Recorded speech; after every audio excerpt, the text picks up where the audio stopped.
Les raisons qui poussent un salarié à entreprendre sont multiples. Vous en avez marre de recevoir des ordres, du métro boulot dodo. Vous rêvez de liberté financière, d'être votre propre patron, de lancer votre business. C'est très bien. Mais à quel moment faut-il quitter son emploi pour entreprendre? C'est ce que je vous explique dans cette vidéo.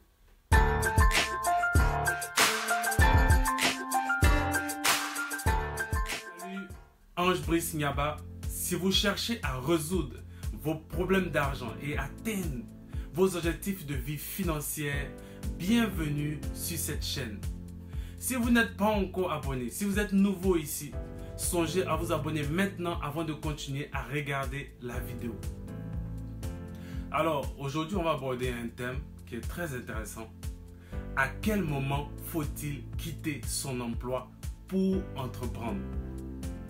C'est vrai, la sécurité du salaire est bien, mais avoir plusieurs sources de revenus, je trouve que c'est mieux. Vous en conviendrez avec moi. Alors, pour ce faire, beaucoup d'entre vous, en tout cas, veulent lancer un business. Donc, optez pour l'entrepreneuriat. Il faut comprendre une chose.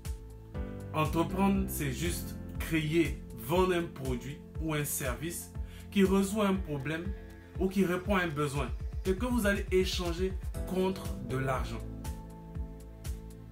Et ce qui se passe, c'est que dans l'euphorie des vidéos YouTube ou des influenceurs, plusieurs d'entre vous démissionnent de leur emploi, abandonnent leur poste ou se font licencier exprès.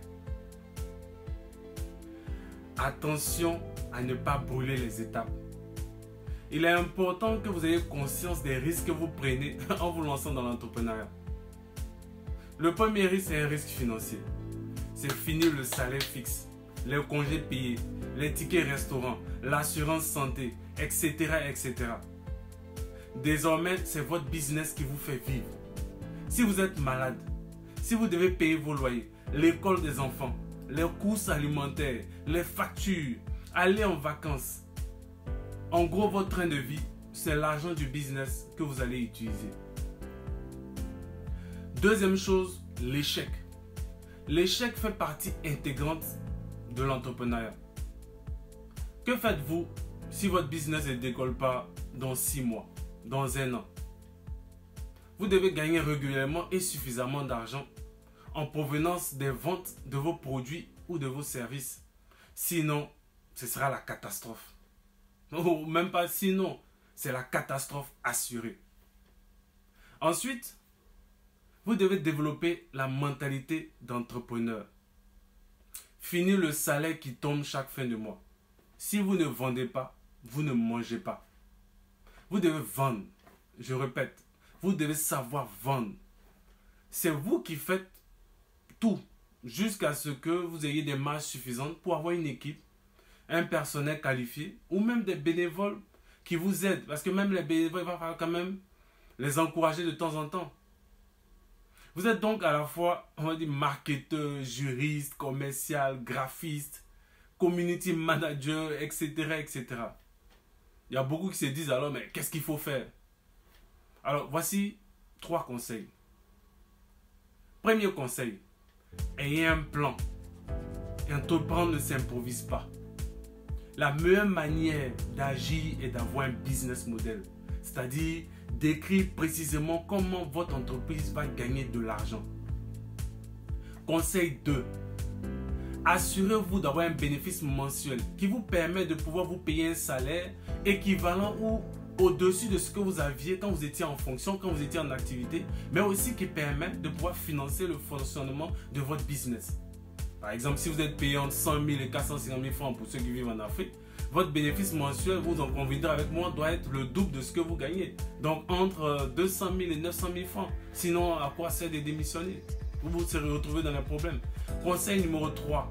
Assurez-vous d'avoir une épargne conséquente. Oui, cette épargne-là va vous permettre d'avoir un capital de départ, d'avoir de l'argent pour pouvoir commencer votre business, pour pouvoir lancer votre activité.